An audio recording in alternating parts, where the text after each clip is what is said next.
Welcome back to a new episode. Come talk about sports. I'm Keith Savage. I'm here with Marcus Pierre from WQAQ 98.1 in Hamden, Connecticut. Marcus, how do you feel today? Feeling pretty good.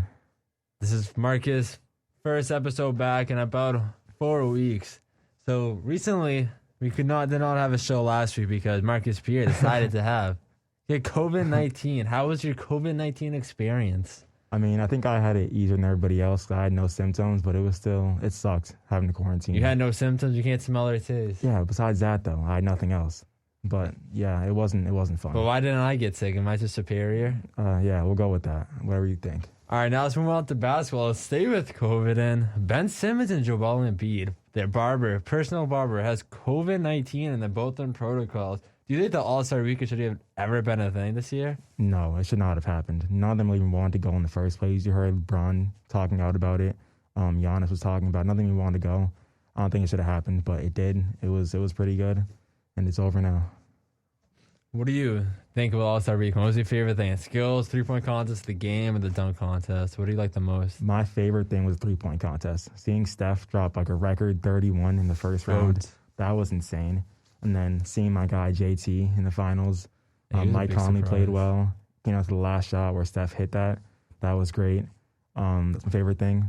The skills challenge, that was entertaining too. Luka just laid an egg out there. Trying. He didn't even care. He didn't have his shirt. He had the warm-up shirt on still. He was not trying. That was embarrassing. At all. Yeah, three-point contest was definitely amazing. Steph Curry says he's the greatest shooter of all time. There's no question anymore. Conley was a big surprise. There's never been a lefty to win a three-point contest game. And Conley was pretty damn close. Jason Tatum had a great performance compared to Jaylen Brown, who was very poor. Yeah, he was bad. And they get 17. But now it's the skill challenge is entertaining too. Luka didn't try. Chris Paul missed the layup for the second time in the skill challenges now. 0-6 all time, which is not good for one of the best guards of all time. Then we got to go to the dunk contest where, to start off, Cassius Stanley's first dunk was robbed. 44 or maybe lower. It was something bad. Should have been a 48-50. Yeah, it was much better. I think it was the best dunk in the night. Easily. I don't know how is that low of a score. Even Stanley's reaction was like, how did I get a score that low? And then Simon's a topping, got a higher score, moved on. It was in Stanley's head for the second dunk, tried to do something amazing. Couldn't do it. He tried to copy Aaron Gordon in between behind the legs, but couldn't do it. Simon's won. Pretty disappointing dunk contest after seeing last year Aaron Gordon, Derrick Jones. Yeah. But definitely disappointing. What do you think about the All-Star game? The game itself was fun to watch. It was. Seeing Steph and Dame pull up from half court and knock it down. Seeing Giannis not miss a shot. I mean, they're all dunks pretty much, but in a few threes. Seeing him do that. Seeing Kyrie, he was going hard out there. Mike Conley, Jaylen Brown, and Jason Tatum both had good games. It was fun to watch them. Yeah, Giannis, 15-15. 3 3-pointers. 3 for 3 from the three-point line. That's something you never see. Definitely entertaining. Dame and Steph going back and forth. Team Durant was terrible at drafting. I don't know what Kevin Durant was thinking. And losing Joel was kind of bad, but still they would have got killed. Joel wouldn't really try. I don't know how that even happened, but it was definitely a fun thing to watch. But one thing that's going under the road lately is NBA Top Shot. All of a sudden, NBA Top Shot, if you don't know, it's like virtual cards, but it's a highlight. A highlight you'll see on YouTube, but instead of it being free on YouTube, you buy it, and you've seen prices go crazy. Like LeBron James dunk goes for like $100,000. Imagine what number it is. It's a totally weird thing. But what do you think about NBA Top Shot?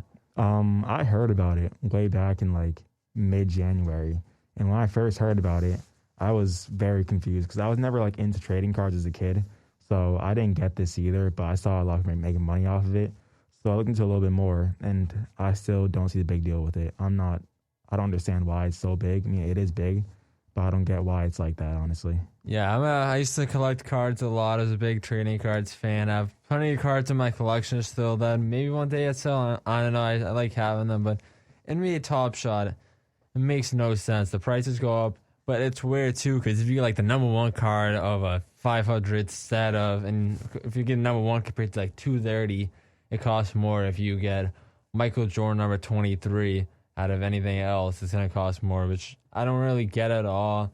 I feel like most people only buy it just so they can make money. They don't. I think the thing could die out in the next. I don't think it'll be that big in a year from now, but it's also ran by the NBA, so I wouldn't be absolutely shocked if it was still a massive thing. But I don't get it. I think people are going to start to get bored of it, but it's going to be those crazy collectors. NBA sports cards are back, and NBA virtual cards. Is that a new thing? Could be. Now let's move on from, instead of virtual, let's go on a big signing, or however you want to think about Blake Griffin to the Brooklyn Nets. All right. I got two viewpoints from this. One from a Celtics fan, one from an NBA fan. From an NBA fan, if I'm a casual, I'd be like, oh, that's a great signing. Blake, he's great, obviously. We saw what he can do in the past. And I was watching him this morning, he was Sports Center this morning, and they were showing all of his highlights, but they're all from him in Los Angeles, none in Detroit, because in Detroit wasn't that good. But I think it'd be a good signing for them. As a Celtics fan, I'm not phased either way. I feel like Blake is washed. He's not who he used to be. The most he can give you is like 10 on the bench each game. That's pretty much it. I'm not phased him at all. I saw some stat with Blake Griffin today. With this year, it's only 18 shots, but when he had an open three-pointer, he shot 42%. That's a underwhelming part of his game. Then he's been a really good shooter, slowly improving. He has a dunk since 2019, which is crazy thinking of. But what you know about Blake Griffin? I like this signing. I think they should still start like Jeff Green, go around. Bruce Brown's been really good. Maybe he sticks around the starting lineup. But Blake Griffin is a great sixth man on this 10-day team. He took a pay cut. He's on the veteran minimum, and he lost some money in Detroit because he wanted to win, and he wanted that buyout. He knew nobody was going to trade for that contract. He got the buyout he wanted. I think Blake Griffin is going to boost their bench a lot for the weak bench with like Landry, Shaman, nothing amazing, but Blake Griffin is huge. Is there any buyout candidates or trade candidates you want the Boston Celtics to get? I don't know the buyout market right now. I know Drummond might be on that soon. I wouldn't want him. Let's go back to Whiteside. Even that, because our centers, they are enough. Rob Williams is playing very, very well right now. Tice is doing his job. Thomas is doing his job. We have what we need there. We need anything else. What we need is a scoring wing to come off the bench or play in the starting lineup and put Marcus Smart on the bench. I think we're good besides that. Let's go back to Blake Griffin for a second. I don't think he moves the needle either way for them, because you said, yeah, he can hit open threes. Who can't? It's the NBA. Put Semi Ojeleye out there. He'll hit open threes all day for you. He's hitting like 4% from three this year. So I think it's a big deal either way. I'd say Blake Griffin off the bench, start doing things on his own, and he's going to have those open looks more. You see Joe Harris capitalizing on a lot, but off the bench, maybe he gets his groove back. If he does a dunk all of a sudden, I think this has to get investigated. If he somehow does a windmill dunk in a game, people are like, what the hell? This has to be investigated. I don't know how that's even going to happen, but what teams do you think will make that second half push? First of all, who's not going to? I think the Knicks are not going to. They are not legit in my opinion. I think Thibodeau he plays all of them so much, a crazy amount, where it's going to burn them out after a while. They are young, but I think it's going to burn them out after a while. I think the second half push, I see the Raptors at the 8 seed. They'll go higher than that, obviously. Pacers at 10. They'll jump a little bit. The Wizards, they are an underrated team. They're starting to catch a fire recently. They have been good. So I think the Raptors, Pacers, and Wizards will jump up a little bit in the rankings. And the Knicks are going to fall. Hornets are going to fall. Bulls are going to fall. I think at least. Wizards surprised me. This is the injuries. Westbrook's injury prone. I don't know how that team's going to go. Losing Thomas Bryant early in the season's definitely hurt them. But Robin Lopez has been pretty solid. I can see the Wizards maybe making a push to the 8 seed. I see the Knicks maybe sneaking in the playoffs. I think the Celtics going to have a better second half. I think the whole Eastern Conference, top 4 teams, all going to look much better in the second half of the season. And we got to see what out Toronto is going to look good. Because Toronto's just been plagued by injuries. Van Vliet, Pascal's missed the last few games. And the West, the top 2 teams right now is Utah and Phoenix. And I don't really see that changing without any major injury. I don't think so either. I think the Lakers are close, but no AD for probably another month. Bit. I think team is surprising. The Spurs are the 7 seed right now. Yeah, it's DeMar DeRozan. Yeah, they're playing really well. Mavericks 8 seed. It's kind of concerning because seeing Luka being as good as he is, Porzingis was hurt at the beginning of the season, but I think they can be better than that. The Warriors, I think they'll stay where they're at, 9 seed. Pelicans at 11 seed. They'll probably go up from there. So I think the West will be actually the most interesting part the next second half. Yeah, San Antonio, I didn't expect them. My prediction before the season is they're going to be one of the worst teams in the league, but Greg Popovich, Pops, the greatest coach of all time. I don't see anything else. And DeMar DeRozan, I think he should have been an all-star over Mike Conley, but both are amazing players. DeMar DeRozan's playing power forward this season, which he never played before. And you have veteran Marcus Aldridge been decent. DeJounte Murray's having an amazing season. Stepping up on offense. He's always been a good defender, but now he's been playing great offense. But that is it what we have right now. We're going to have a quick break, then we'll be right back talking about more.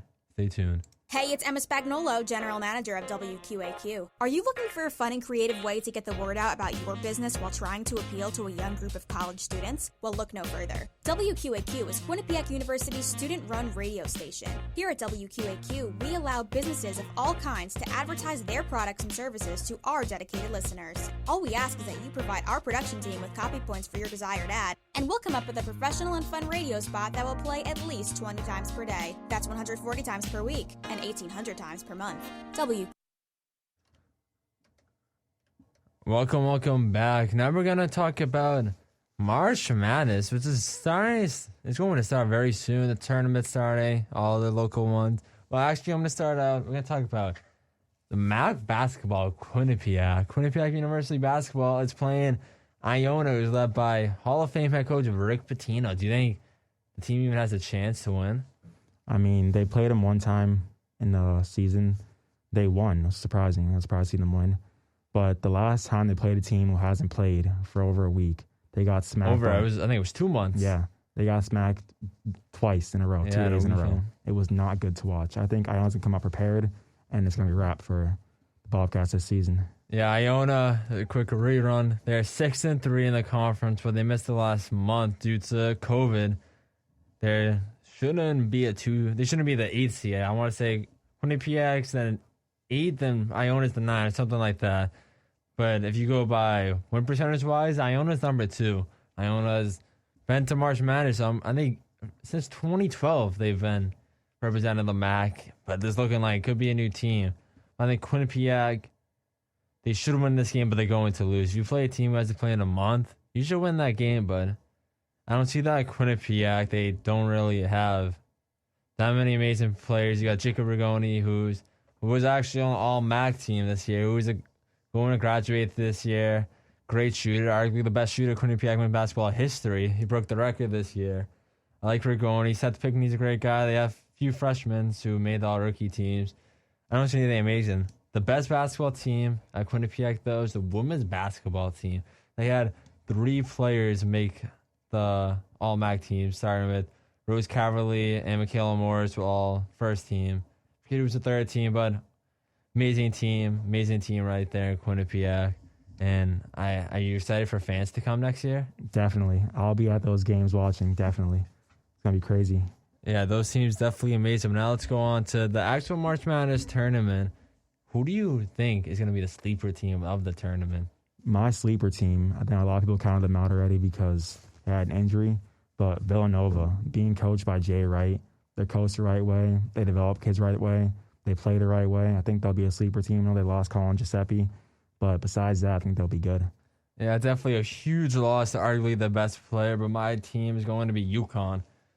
UConn has been a team that's been able to make some noise in March Madness. Known with Kemba Walker, they have plenty of dudes. They have a star. I can't remember his name off the top of my head, but they have a star dude who wasn't a big recruit. But this team is good. They're looking like they're going to be a 7 or 8 seed.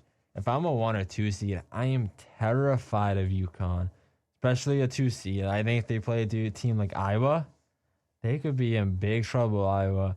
This UConn team is legit, and I would not be shocked if they made a run to even the Elite 8. Who do you think is going to win the whole tournament? I think the clear favorites Gonzaga. They're 24-0 in the regular season. They have Jalen, I forget his last name, but I know he was crazy in high school at football and basketball. Jalen Suggs. Yeah, Jalen Suggs. That's who it is. He's leading them. they're gonna win it easily, probably. Yeah, Gonzaga, great team. They never really, I don't think they've won it all ever, but I have them winning it all this year. This team is amazing. Last time we saw an undefeated team was University of Kentucky, led by Karl Anthony Towns, and they lost, but this team's completely different. Kentucky was led by freshmen. This team is led by veterans, and they have that amazing freshman Jalen Suggs that you talked about. I don't really see Gonzaga losing anytime soon. I think the worst case scenario they make Final Four, but this team is a favorite. Let's talk about who arguably has been the best player in college basketball this year, Luke Garza. Do you think he's going to translate to the NBA? His offensive game definitely will, most likely. He has the post game. He can pick and pop. He can pick and roll. He's complete there. His problem is a defensive game because his lapses he has repeatedly. It's tough to watch him play on defense. But I think if he can translate that to the NBA, he'll be a very good player. He'll be a steal in that second round. Yeah, Luke Garza, senior in Iowa, big dude, 6'10", 6'11", but he knows his post game, knows his pick and pop. He's great player at Iowa. He's going to go probably second round, maybe late first, but most likely second round. He has all the tools to be a solid player. I see something like Christian Laettner. He wasn't as big size-wise as him, but he had a similar play style, amazing in the post, shoot the three ball well. I see that in Luke Garza. I think Luke Garza could potentially become a solid bench piece, solid starter on a contender. Now let's move on to the NFL. Big signing was about 90 minutes ago. Dak Prescott re-signing with the Cowboys for 4 years. What do you think about that? I think it's a great move for them. They need a quarterback. You saw what happened with Dalton last year. I think that injury actually helped him more than hurt him because everyone was saying that, with this injury now, he's going to be done. He's losing all his money. But with the way Dalton performed, just boosted him even more because he was putting up, I think, 40 a game with that team, which is insane. But their problem isn't offense, it's defense. If they can fix their defense, they'll be a championship team easily. Yeah, Dak Prescott. I'm a Cowboys fan. I love Dak. Andy Dalton. Most likely won't be the backup again. It's definitely an interesting team, and Dak Prescott is what they need. They saw how bad the offense really was without Dak. Even though they almost made the playoffs in the horrendous NFC East, they played some bad teams to end the season. That's why Andy Dalton started looking better. But Dak Prescott, Cowboys can't go anything without him. He's the star player of this team. Zeke doesn't look the same without him. He's exactly who the Cowboys need. Now let's move on to the biggest signing of the last weekend, J.J. Watt. What do you think about that move by Arizona? I think it's a great move for them. I don't know the exact terms of the contract, but either way, you have J.J. Watt on one side, Tanner Jones on the other side. You have Budda Baker back there for you. Now they have the free agents up. If they can re-sign them, their defense is going to be very, very hard to beat. Their offense, I think they can turn that around. They're a playoff team and go deep in the playoffs. Yeah, that team is definitely impressive. It's all up to Kyler Murray. J.J. Watt's a great signing. Defense is solid, but if Kyler was on fire to start the season off last year, then he started to play worse and worse.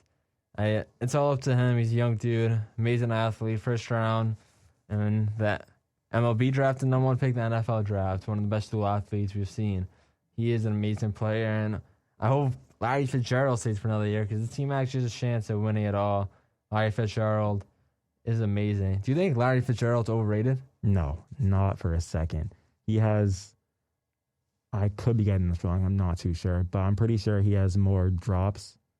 No, he has more incomplete passes than drops.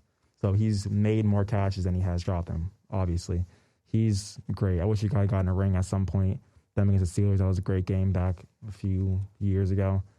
He's first ballot Hall of Famer, in my opinion, no question. Yeah, definitely an amazing player. Almost got it with Carson Palmer. Also almost got it with Kurt Warner. Definitely a dude who's been good for a long time. Maybe they make a championship this year, but there's no way he's going to leave Arizona to chase the ring elsewhere. No way.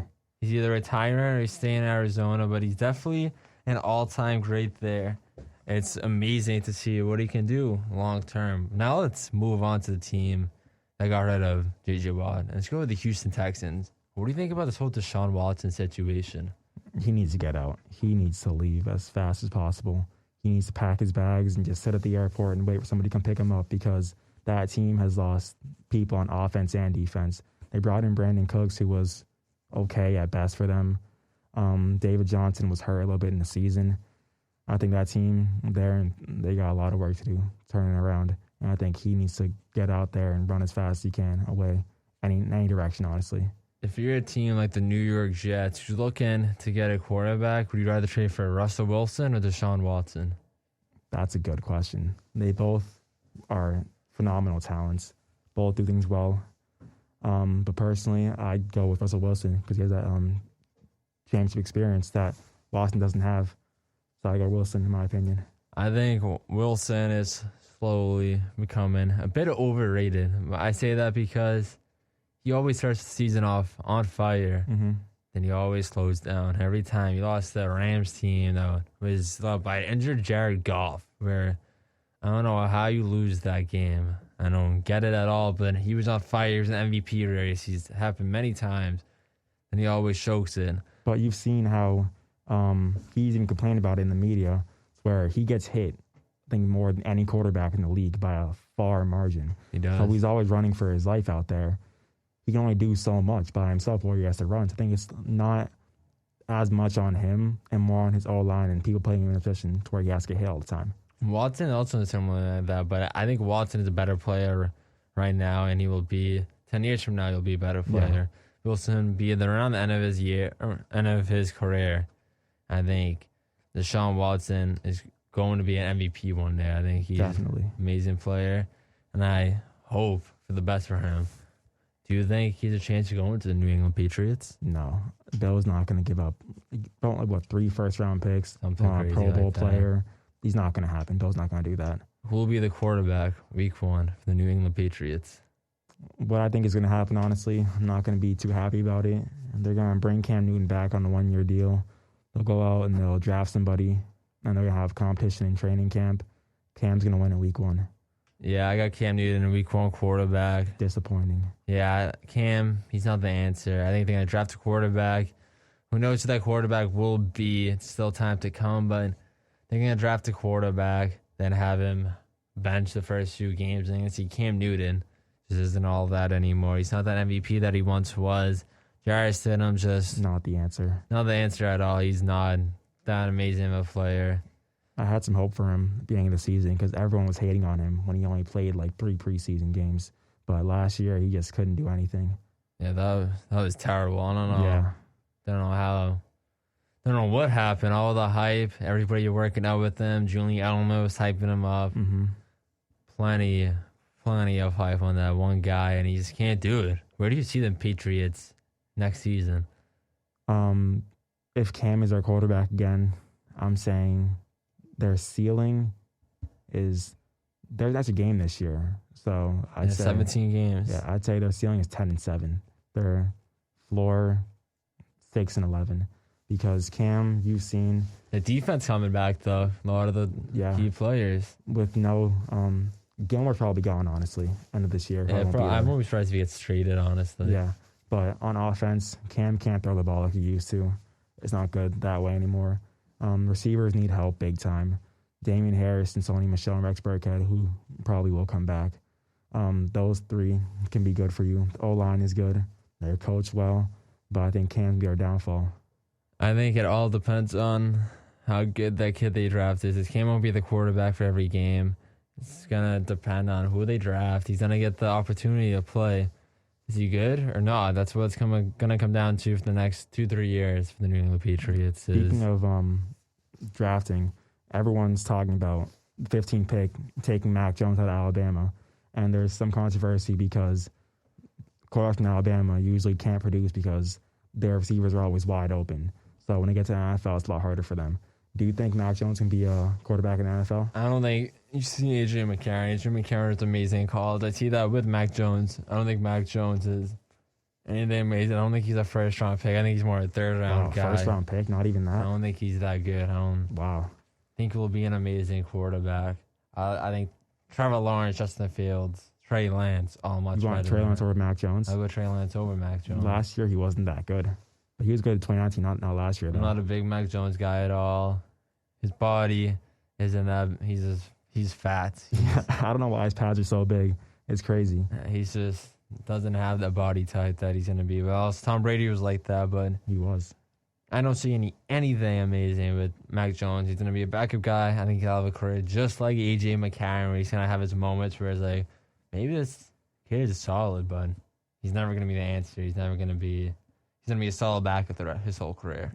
But that talent on the Bama team is crazy. Yeah. Devontae Smith, Jerry Jeudy, Jalen Waddle. You think Devontae Smith's gonna be a good receiver in the NFL? That's the one thing I'm not too sure about, because if you watch his highlights, a lot of his routes that he runs, it's like there's nothing like crazy about it. He's running like a straight go route and he just beats the guy off his speed. And it's not going to happen in the NFL all the time. I think he's going to be a good receiver, not an all-pro receiver. Yeah, I don't see anything amazing. We've seen those early draft receivers become bust. And Devontae Smith, I don't really know what's going to happen with them. He has tools to be amazing. He's very skinny, though, which is one of his problems. Very skinny.